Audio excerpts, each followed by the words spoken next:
এ বন্ধুরা রে, গভীর মনোযোগ। কিন্তু আমরা আমলের মধ্যে এখন উদাসীন।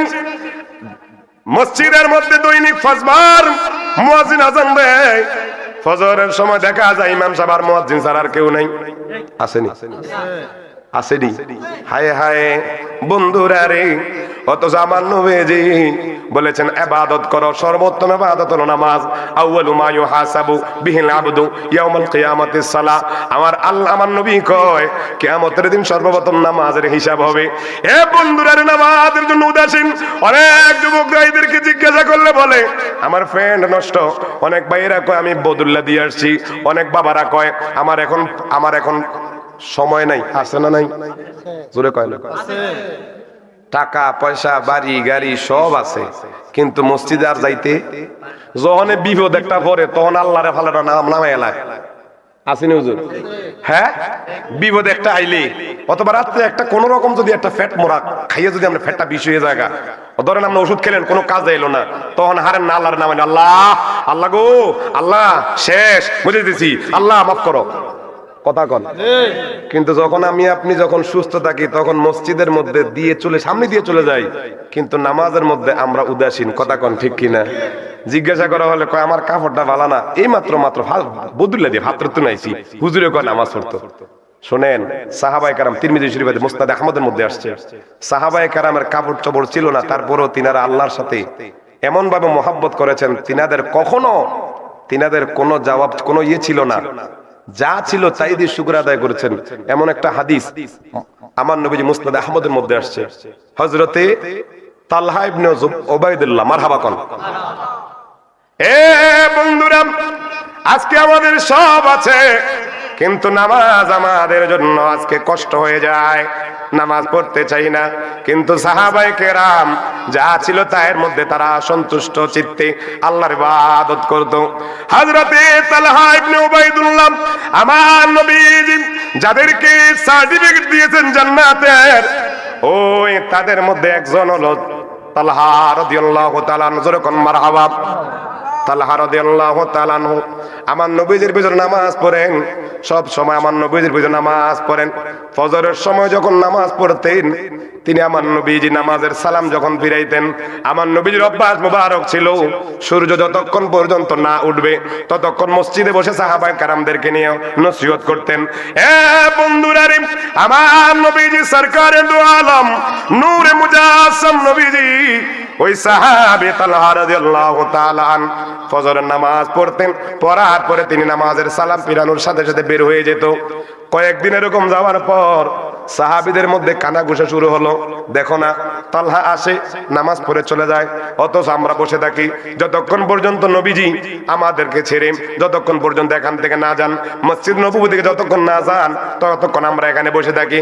কিন্তু তালহা রাদিয়াল্লাহু তাআলা আনহু তিনি সালাম ফিরাতে দেরি, বাড়িতে যাইতে দেরি করে না। এই নিয়ে যখন সমালোচনা শুরু হলো, আমার নবীজির কান মোবারক আছে, জোরে কোন মারহাবা। সবাই যখন সমালোচনা শুরু করলাম, আমার নবীজি সাহাবীদেরকে উদ্দেশ্য করে বললেন, সাহাবীরা রে, ও সাহাবীরা, আগামী দিন যদি তালহা আসে তাহলে বলবো আমার সাথে দেখা করে যেতে। এখন আমার নবীজি ফজর নামাজ আদায় করলেন, এই দিক দিয়ে তালহা যখন আসলেন, আসার পরে তালহাকে আমার নবীজির সাহাবীরা বলেন, হে তালহা, তোমাকে আজকে নবীজি থাকতে বলেছে, যে তিনি নিষেধ করেছে। বন্ধুরা আমার গভীর মনোযোগ, তালহা রাদিয়াল্লাহু তাআলা আমার নবীজির হুকুম পালন করার জন্য তিনি বসে রইলেন নামাজ পড়ে। আজকে আর সালাম ফিরানোর পরে আর তিনি বাড়িতে যান না। আমার নবীজি তাসবিহ তাহলিল আদায় করলেন, করার পরে আমার নবীজি তালহাকে ডাকলেন। তালহাকে ডেকে বলে, তালহা রে, ও তালহা, আমার নবীজি করুণ সুরে বলতেছে, তালহা গো, ও তালহা, আমি কি তোমাকে কোনো কষ্ট দিয়েছি? আল্লাহু আকবার। সাহাবী তালহা আমার নবীজি যখন বললেন, ও সাহাবী তালহা রে, আমি কি তোমাকে কোনো কষ্ট দিয়েছি বা আমি কি তোমার কোনো হক নষ্ট করেছি? তালহা আমার নবীর দিকে তাকাইয়া চেহারা মুবারকটাকে এমন ভাবে কান্না করে চোখের পানি বেয়ে বের বলে, ইয়া রাসূলুল্লাহ, নবী গো, আমার মা বাবা আপনার কদম শরীফে কুরবান। ইয়া রাসূলুল্লাহ, আপনি তো আমাকে কখনো কষ্ট দেন নাই, অথবা আপনি তো আমার কখনো হক নষ্ট করেন নাই।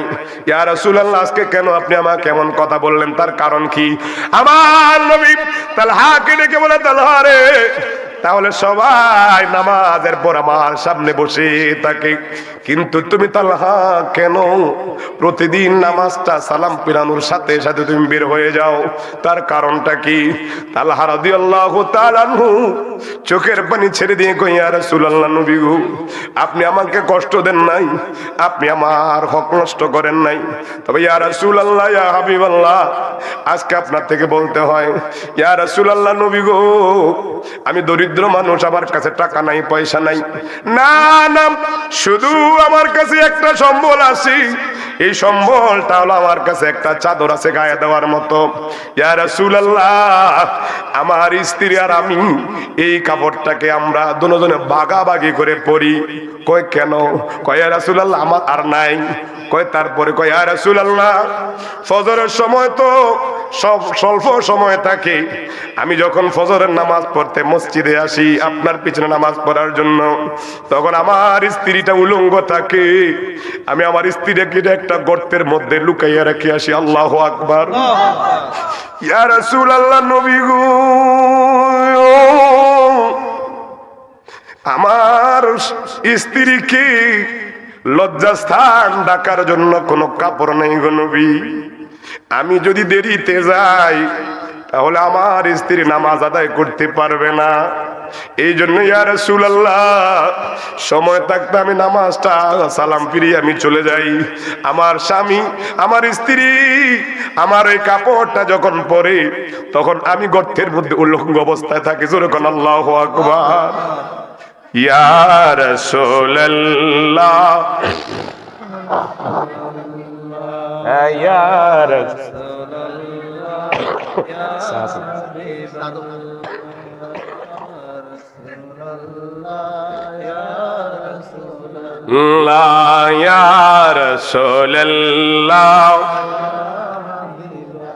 এ হাজিরিন, সাহাবী তালহা যখন বললেন, ইয়া রাসূলুল্লাহ, নবী গো, ও মায়ার নবীজি, আমার স্ত্রী যখন নামাজ পড়ে তখন আমি গর্তের মধ্যে উলঙ্গ অবস্থায় থাকি, আবার আমি যখন নামাজ পড়তে চলে আসি আমার স্ত্রীটা উলঙ্গ অবস্থায় গর্তের মধ্যে থাকে। এই কথা বলার সময় আমার নবীজি চোখ বেয়ে পানি পড়তেছে, চোখের পানি পড়তেছে। সাহাবীরা শুনে সবাই, তালহা রাদিয়াল্লাহু তাআলা আনহুর এই কথা শুনে সবাই চোখ বেয়ে কান্না করতে করতে এক একজন বেহুশ হয়ে গেল। আমার নবীজি তালহা রাদিয়াল্লাহু তাআলা আনহুকে ডাক দিয়ে বলে, তালহা রে, ও তালহা, বুকে আসো, বুকে আসো, নামাজের জন্য তুমি এত ইহতিমাম করেছো। আমি এই মুহূর্তে বলে যাই, আমি নবী ও রাসূল তোমাকে ঘোষণা দিয়ে দিলাম, আল্লাহ রাব্বুল আলামিন তোমাকে দুনিয়া থাকতে জান্নাতি করে নিয়েছি। আল্লাহু আকবার বলেন। দেখেন, সাহাবীদের কিছুই ছিল না, তারপরেও তোমাদের কোনো কি ছিল না, কোনো বুককেপ ছিল না, কিন্তু আজকে আমাদের সব আছে, নামাজ নাই। অথচ এই নামাজের জন্য আল্লাহ নবী কতই না কষ্ট করেছেন। বুখারী শরীফের হাদিস 240 নম্বর হাদিস, আমার নবী যে মক্কা কাবার পাশে নামাজ আদায় করতেন, হাত্তা সাজাদান নবী সাল্লাল্লাহু আলাইহি ওয়াসাল্লাম, নবীজি যখন নামাজ আদায় করতেন, এই দিক দিয়ে কাফের আবু জাহেল অথবা সাইবা মুগীরারা ওই কাবা চত্বরে বসে থাকতো। কাবা চত্বরে নামাজের মধ্যে যখন যাইতেন, এই সাহাবীরা কাফের আমার নবীকে কত কষ্ট দিয়েছে। বন্ধুরা রে আমার, বুখারী শরীফের হাদিস, আমার নবী যখন সিজদায় গেলেন, সিজদা যাওয়ার পর ওই আবু জাহিল্লা কয়, কাটটা কাফের আবু জাহিল্লা কয়, কে আসো, অমুক গোত্রের মধ্যে জব করেছে, ওই ওটের নারী বুড়োগুলের নবীজির গা মোবারক দিয়ে দাও। জোরে কন্যা নাউজুবিল্লাহ।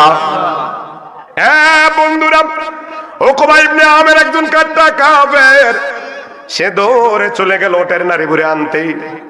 এ বন্ধুরা রে আমার নবীজি ইজা সাজাদান নবী সাল্লাল্লাহু আলাইহি ওয়াসাল্লাম, নবীজি যখন সিজদায় গেলেন, সিজদা দেওয়ার সাথে সাথে ওই উকবা কাফের আমার নবীজির ঘাড় মুবারকের মধ্যে ওই পচা নারী বুড়িগুলো আমার নবীর উপরে দিয়েছেন। জোরে কর নাউজুবিল্লাহ। হযরত ইবনে মাসউদ রাদিয়াল্লাহু তাআলা আনহু কয়, আমার নবীজির গার মোবারকে যখন ওই নারী বুড়িগুলি দিল, আমার নবীজি ওই সিজদা থেকে মাথাটা উঠাতে পারতেছেন না। নারী বুড়ি বাড়ি হওয়ার কারণে আমার নবীজির সিজদা থেকে মাথা উঠাতে পারতেছেন না, মাথা উঠাতে পারতেছেন না। এমন সময় হযরত ইবনে মাসউদ বলেন, আমি দেখলাম আমার নবীজির কন্যা ফাতেমা আসলেন। আমার নবীজির কন্যা ফাতেমা রাদিয়াল্লাহু তাআলা আনহা আসলেন। আসার পরে বাবা উপর থেকে ওই নারী বুড়িগুলো সরাইলেন, আর আমার নবীজির শরীর মুবারকে ওই পচা নারী বুড়িগুলো এমন ভাবে লেগেছে, আমার নবীজির পুরো শরীর মুবারকের মধ্যে ওই রক্ত পুঁজগুলো লেগে আছে। জোরে কর আল্লাহু আকবার। আল্লাহুম্মা সাল্লি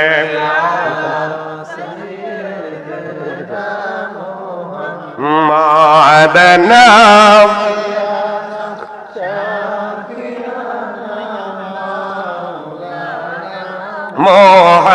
মুহাম্মাদ আল্লাহ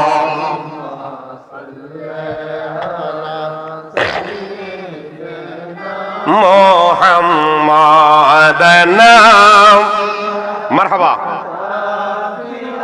নামাও।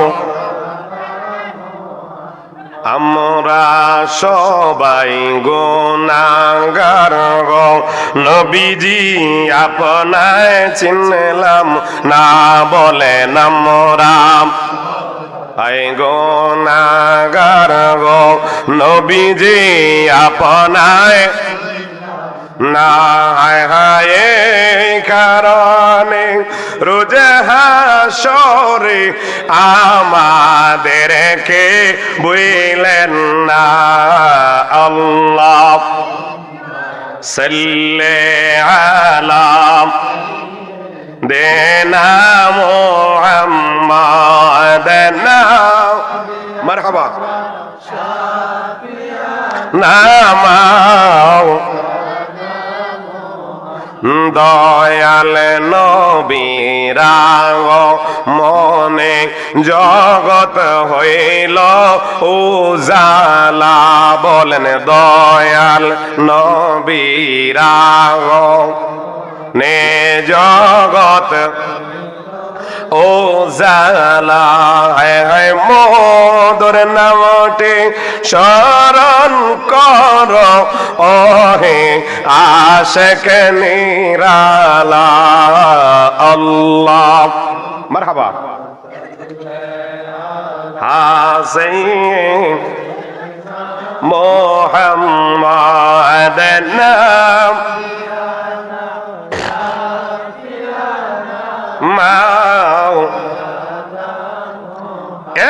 বন্ধুরা রে, আবু জাহিল ওই সময় কাবার পাশে দাঁড়াইয়া আমার নবীজি উঠতে পারতেছেন না। সে হাসাহাসি করতেছে কিতাবের মধ্যে পেলাম, সে এমন ভাবে হাসাহাসি করছে একজনের পর আরেকজনের ডুলাডুলি করে পড়তেছে। জোরে কর নাউজুবিল্লাহ। এই আবু জাহিল আমার নবীজিকে ধমক দিয়ে বলতেছে, এ ভাতিজা, তোমাকে যদি আর কখনো এই কাবার চত্বরে তুমি নামাজ পড়তে দেখি, তুমি এক আল্লাহর দাওয়াত দিচ্ছ, তাওহীদের দাওয়াত দিচ্ছ, আমাদের বাপদাদা ধর্মের মধ্যে চুনকালি মাইকা তুমি একটা নতুন ধর্ম আবিষ্কার করেছো, ওই ধর্ম তুমি যার প্রচার করো, তাহলে আমি তোমার গেড়ির মধ্যে গারের মধ্যে পাড়া দেব। জোরে কর নাউজুবিল্লাহ। এই আবু জাহিল আমার নবীজি যতদিন আমার নবীজি মক্কাতে ছিলেন, আবু জাহিল উতবা সাইবা মুগীরা আমার নবীকে অনেক কষ্ট দিয়েছেন। কেমন কষ্ট? বুখারী শরীফের হাদিস, আমার নবীজি যেন ইসলাম প্রচার করতে না পারে এই জন্য আবু জাহিল কয়, মক্কার মধ্যে তো বিভিন্ন দেশের মানুষ আছে, এখন বিভিন্ন এলাকার মানুষ যখন আসবে তখন মুহাম্মদ আরবির কাছে কেউ যেন না যায়, কারণ ইন্না মুহাম্মদ মাজনুন। জোরে কর নাউজুবিল্লাহ। কয় মুহাম্মদ একটা পাগল, মুহাম্মদ একটা জাদুকর। জোরে কর আরো জোরে, খারাপ লাগতেছে মনে হয়, আলোচনা চলবে তো।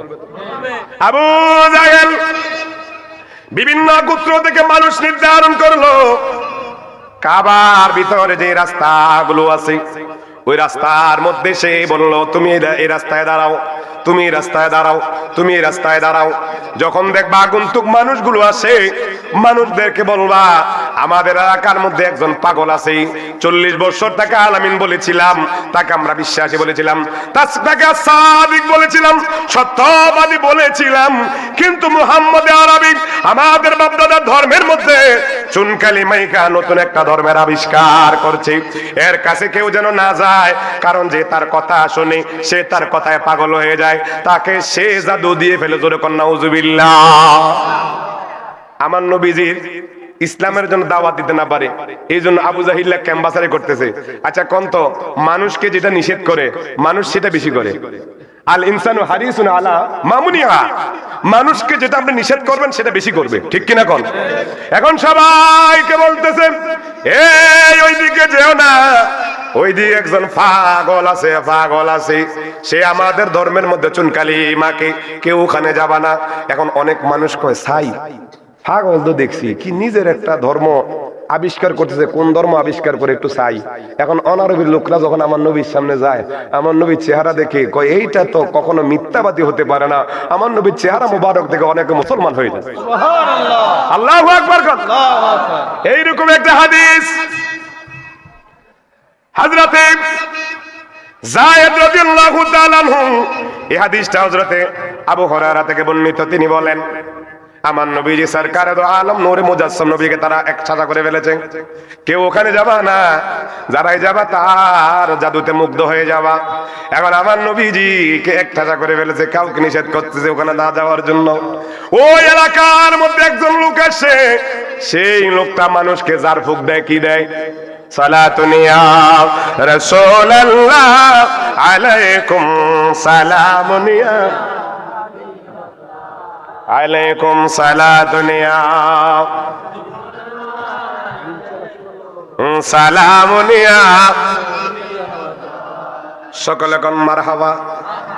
এ বন্ধুরা, জিমাত সে মানুষকে জার ফুক দেয়। আমাদের দেশে আছে না, হুজুরের কাছে পোলাপান যদি কিনা কান্নাকাটি করে জার ফুক দেয়, তো এলাকার মধ্যে একজন লোক আসছে, সে সব সময় জার ফুক দেয়। বালা যদি মানুষ ওই যে কিনা পাগল দেখে, তখন তাকে জার ফুক দিলে সে ভালো হয়ে যায়। মারাবা কোন। এ বন্ধুরা, জিমা যখন আরবে আসলো, আসার পরে সে মানুষকে জার ফুক দিতেছে, এমন সময় কুরাইশের কিছু মানুষ গিয়ে বলে, ও জিমাদ রে, তোমাকে আমরা খুঁজতেছি। কয় কেন? কয় আমাদের দেশের মধ্যে 40 বছর যাকে আমরা আলামিন মেনেছি, না না শুধু তাই নয়, আমরা তাকে যা দিয়েছি সে সর্বক্ষণ সংরক্ষণ করে রাখতো। আমরা 1 বছর নয় 10 বছর আমরা তাকে দিয়ে চলে যেতাম। ওই সময় ব্যাংক ছিল না, ওই সময় কাউকে বিশ্বাস করা যেত না, আমাদের ধন সম্পদগুলো তাকে আমরা দিয়ে যেতাম, সে যেইভাবে রাখতা, যেইভাবে দিতাম সেইভাবে রক্ষণ করে রাখতো। আমরা তাকে এত বিশ্বাস করেছি, আমাদের আপন মানুষকে এত বিশ্বাস করি নাই, তাকে যত বিশ্বাস করে আমরা রাখলাম। আল্লাহু আকবার। এখন দেখি আমাদের ধর্মের মধ্যে চুনকালি মাইকা নতুন একটা ধর্ম আবিষ্কার করতেছে। জিমাত যাও যাও, তার মাথার মধ্যে একটা জিন ঢুকছে, অথবা তার মাথাটা খারাপ হয়ে গেছে, পাগল হয়ে গেছে, তার একটু জাত দিয়ে ফুজাক ফুক দিয়ে আসো। জিমাত কো আমি এরকম মানুষে টোয়াই। আল্লাহু আকবার কো, এরকম মানুষে খুঁজি। এখন আমার নবীজিকে দেখাই দিছে, ওই যে দেখো ওই জায়গার মধ্যে দেখবা সুন্দর একটা সুশ্রী মানুষ বসে আছে, তার কাছে যাইবা, যাইয়া তার একটু জার ফুক দিবা, সে ভালো হয়ে যাবে। আল্লাহু আকবার কো। জিমাত গেলেন, যাওয়ার পরে আমার নবীকে বলতেছে, তুমি নাকি 40 বছর ভালো ছিলে, এখন তোমাকে নাকি পাগলে ধরছে, তুমি নাকি পাগল হয়ে গেছো, আসো আমি তোমাকে ঝাড়ফুঁক করি। এখন এই কথা বলে আমার নবীজির সামনে যখন জিমাত গেলেন, জিমাত যাওয়ার পর ঝাড়ফুঁক দিবে, এমন সময় আমার নবী কয়, ইন্নাল হামদালিল্লাহ নাহমাদুহু ওয়া নাস্তাঈনু মান ইয়াহদিহিল্লাহু ফালা মুদিল্লা লাহু ওয়া মান ইউদ্লিলহু ফালা হাদিয়া লাহু। একটু জোরে বলা যাবে কি সুবহানাল্লাহ? আমাদের বক্তারা এই খুতবা পরে ওয়াজ শুরু করে, ঠিক না? কথা কন না। এই জিমাত আমার নবীদের সামনে আসলো, যার ভোগ দেবে এমন সময় আমার নবী কই ইন্নাল হামদুলিল্লাহ, নিশ্চয়ই প্রশংসা সবকিছু আল্লাহ, জিনা ওয়া নাহমাদুহু তাআলা, এবং সমস্ত প্রশংসার মালিক আল্লাহ। মাইয়াহদিহিল্লাহু ফালা মুদিল্লা লাহ, আল্লাহ যাকে হেদায়েত দিতে চায় তাকে কেউ পথভ্রষ্ট করতে পারে না। ওয়া মান ইউদ্লিলহু ফালা হাদিয়া লাহ, আল্লাহ যাকে পথভ্রষ্ট করতে চায় তাকে কেউ কখনো হেদায়েত দিতে পারে না। জিমাত থমকে গেল। কিরে কয় হুজুর আবার বলেন। জিমাত একবার শুনে থমকে গেছে, কয় এটা তো পাগলের কথা হইতে পারে না। আর একটু জোরে কোন, ওরে আমার মত মানুষ নবী কাফেরেরা কয়, আমার মত মানুষ নবী বেঈমানেরা কয়। আছে না নাই? গজল চলে তো, চলবে তো ইনশাআল্লাহ। ইনশাআল্লাহ আজিজ গজল ইনশাআল্লাহ বলতে পারবো। তবে আপনাদেরকে একটু মনোবেশন দেই, কোন নবীর উম্মত হয়েছি। নামাজটা আমাদের পড়া দরকার আছে না নাই? আমরা নামাজ পড়বো তো ইনশাআল্লাহ, মা বাবার খেদমত করবো তো ইনশাআল্লাহ। এ বন্ধুরা, জিমাত কয় আপনি দয়া করে আবার একটু বলুন। আমার নবী আবার কয় ইন্নাল হামদুলিল্লাহ নাহমাদুহু ওয়া নাস্তাঈনু মাইয়াহদিল্লাহু ফালা মুদিল্লা লাহ ওয়া মান ইউদ্লিলহু ফালা হাদিয়া লাহ। এইভাবে তিনবার। কয়বার? জোরে কন না। তিনবার। যখন জিমাত আমার নবীদের সামনে আসলো, জিমাত কয় ইয়া রাসূলুল্লাহ আপনি আবার বলুন।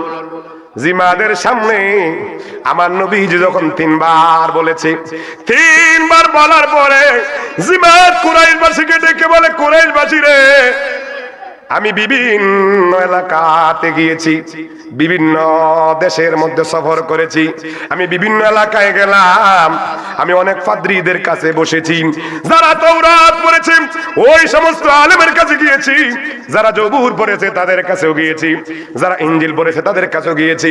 এ তোমরা যারা তাকে পাগল বলো, সে আসলে পাগল নয়, সে পাগল নয়, পাগল নয়, বরংস যারা তোমরা তাকে পাগল বলো, আসলে তোমরাই তারা হলে পাগল। জোরে কোন আল্লাহু আকবার। সালাতু সালাম জানাই দুরুদ সালাম আপনার উপরে নবী গো,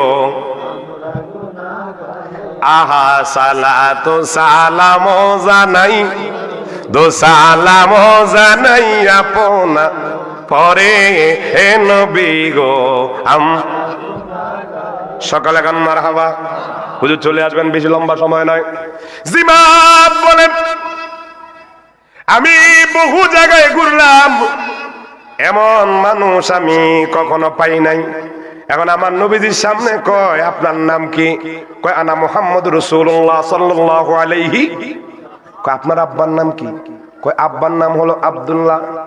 এই কথা বলতে দেরি জিমাত কয় আপনার দাদার নাম কি? খাজা আব্দুল মুত্তালিব। কয় হ্যাঁ। কয় আপনি কি হাশিমি বংশের? হ্যাঁ।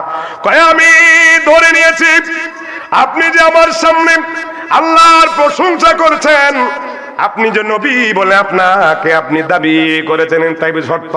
তার কারণ হলো আমি ইনজিল পড়েছি, তাওরাত পড়েছি, জবুর পড়েছি।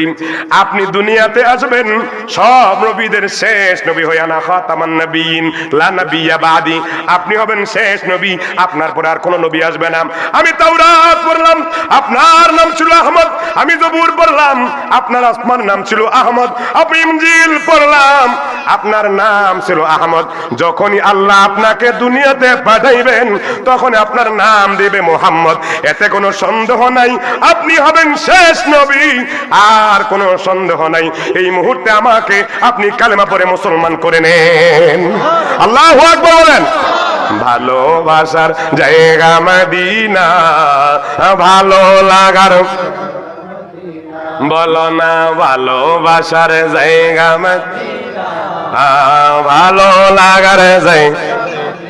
এত সুন্দর জায়গা কোথাও দেখি না, এত সুন্দর জায়গা কোথাও দেখি না, সাজিয়েছেন দয়াল রাব্বানা ভালোবাসার না, বলো না ভালোবাসার। সকলে কোন মারহাবা। এ বন্ধুরা, আবু জাহিলের মাথা খারাপ, হায় রে, যাই তার কাছে যায় কেউ তার চেহারা দেখে মুসলমান হয়ে যায়, কেউ তিনার কথা শুনে মুসলমান হয়ে যায়। আমরা মনে করছিলাম জিমাত এত বড় একজন দার্শনিক, এত বড় একজন জাদুকর, সে মনে হয় যার বুক দিলে মোহাম্মদ আরবি ভালো হয়ে যাব, কিন্তু না না, হিদি বিপরীত হলো, সে তো মুসলমান হয়ে গেছে। এখন আবু জাহিল্লা কয় তাকে এমনি এমনি কাজ হবে না, তাকে যেই কোনো মুহূর্তে তাকে দমাতে হবে। জোরে কন্যা নাউজুবিল্লাহ। দারুন নদুয়াতে চলে গেল আবু জাহিল্লা, উতবা সাইবা মুগীরারা, ওখানে বসে তারা সিদ্ধান্ত নিল ফাখরুজুক, তাকে বের করে দাও, অথবা ইয়াকতুলুক, তাকে কতল করো। এখন এই সিদ্ধান্ত নিল। একজনে কইতেছে কি ব্যাপার, তোমরা খালি মুহাম্মদের আরবের ভিতর লেগে আছো, তার কারণ কি? কয় দেখো না, আমাদের বাপ দাদা ধর্মের মধ্যে সুনকেলি মাখতেছে, আর মুহাম্মদ আরবির কাছে যেই যায় তাকেই সে তার দলে নিয়ে যায়। জোরে কোন সুবহানাল্লাহ। ওই জায়গার মধ্যে একজন লোক ছিল, সে আমার নবীকে প্রায় 10 বছর আগে, কয় বছর? মুজিজাতুর রাসূল কিতাবের মধ্যে পেলাম, কয় বছর? তো মেহরবানি কর, কয় বছর? 10 বছর। কয় এখনো তোমরা তাকে বেজ্জতি করতেছ? কয় হ্যাঁ বেজ্জতি করবো। এমন বেজ্জতি যেন সে আর আরব দেশে থাকতো না পারে। কয় কি করা যায়? কয় আমার কাছে একটা ফর্মুলা আছে। কয় কি ফর্মুলা? কয় তোমরা তো জানো না, আমি প্রায় বছর খানিক পরে আসছি, 10 বছর পরে এলাকাতে আসলাম। তার আগে আমি সিরিয়া, পারস্যের বিভিন্ন জায়গার মধ্যে আমি তেজারত ব্যবসা করতে গিয়েছিলাম, কিন্তু ব্যবসা যাওয়ার আগে যখন এই মুহাম্মদ আরবি যখন আল আমিন ছিল, আমি 10 বছর আগে তার কাছে আমি কিছু স্বর্ণ মুদ্রা দিয়ে গিয়েছিলাম। আজকে তার কাছে চাইবো, যদি না পাই তাহলে ওখানেই তাকে সাইজ করে ফেলবো। জোরে কোন নাউজুবিল্লাহ। জোরে কোন নাউজুবিল্লাহ কোন। দেখেন কাফেররা আমার নবীকে শেষ করার জন্য ফান্দু বলছে। আবু জাহিল কয় কি কয়? হ্যাঁ চলো মুহাম্মদ আরবের কাছে চলো। সবাই আমার নবীজির কাছে আসলেন। আসার পরে আবু জাহিল্লা দম্বিকের সাথে দাওয়াত দিলেন, এই মুহাম্মদ ঘর থেকে বের হও। নাউজুবিল্লাহ কইতেন না, কারণ পাওয়ার আছে, একটা সাক্ষী আছে না, মানে চাইতেছে কোন রকম ভাবে আমার নবীকে সাইজ করে দাও। আমার আল্লাহ কয় লা তাহজান ইন্নাল্লাহা মা'না, আপনি টেনশন করবেন না, আপনার সাথে আমি আল্লাহ আছি। আল্লাহু আকবার। এ আবু জাহিল্লা দল বল নিয়ে আসলো। আসার আগে তাদেরকে বলেছে, যদি মুহাম্মদ আরবি অস্বীকার করে, যদি দিতে অস্বীকার করে, তোমাদের আর কোনো কথা নাই, কথার আগে কাজ, দুসুম দুসুম মেরে দিবে। জোরে কোন নাউজুবিল্লাহ। সুন্দর করে ফান্দি করলো। আইয়া আবু জাহিল একটা ফেকাম নিয়ে কইতেছে, এই মুহাম্মদ ঘর থেকে বের হও। জোরে কোন সাল্লাল্লাহু। আমার নবীকে এমন ভাবে ডাক দিলেন, আমার নবীজি ঘর থেকে বের হলেন। আমার নবীজির সাথে ছিল আবু বকর। আবু বকর ঘর থেকে বের হওয়ার আগে কয়, ইয়া রাসূলুল্লাহ হাবভাব বেশি ভালো নয়, মনে হয় তারা আপনার উপর আক্রমণ করবে। কয় আবু বকর লা তাহজান ইন্নাল্লাহা মা'না, তুমি টেনশন করো না, টেনশন করো না, আল্লাহ আমাদের সাথে আছে, আমাদেরকে আরবের কাফেররা কিছুই করতে পারবে না। জোরে কোন সুবহানাল্লাহ। আল্লাহু আকবার বলেন। আবু জাহিলের কথায় আমার নবীজি ঘর থেকে বের হলেন। বের হওয়ার পরে বললেন, চাচা কেন ডাকলেন? কয় শোনো, এই লোকটাকে চিনোনি? আমার নবী তাকাইলেন, তাকাইয়া কইতেছে, এই আমারে চিনোনি? কয় হ্যাঁ আপনাকে তো চিনি। কয় আমি তোমার কাছে আজ থেকে 10 বছর আগে। কয় বছর? জোরে কর না। 10 বছর আগে আমি ব্যবসা যাওয়ার সময় মক্কাতে আমি তোমাকে কিছু স্বর্ণ মুদ্রার একটা ব্যাগ দিয়ে গিয়েছিলাম। আগের দেশে খুলতে কইতো, অনেক সময় দাদাদের কোমরে থাকতো, আছে না? দেখিতা কয় তবিল, তবিল, তবিল। কেউ কেউ সইলতা, কেউ কেউ তবিল। এখনো দেখবেন অনেক অনেক বুড়ার আর আছে, আর এখন রায় কোনো নেই, এখন রায় বেশি বালিশের তলে, ঠিক না? আবার মা বোনরা দেখতাম আগে বিভিন্ন কাফের কোনার মধ্যে গিট্টে দিয়ে রাখতো না? এখন আমার নবীজিকে 10 বছর আগে ওই কাফেরে, ওই ইহুদি একটা চামড়ার একটা বাক্সের মধ্যে করে আমার নবীজির কাছে দিয়ে গেছে আমানত হিসেবে। এ বন্ধুরা রে, ওই ইহুদি কয় তুমি আমাকে চিনছনি?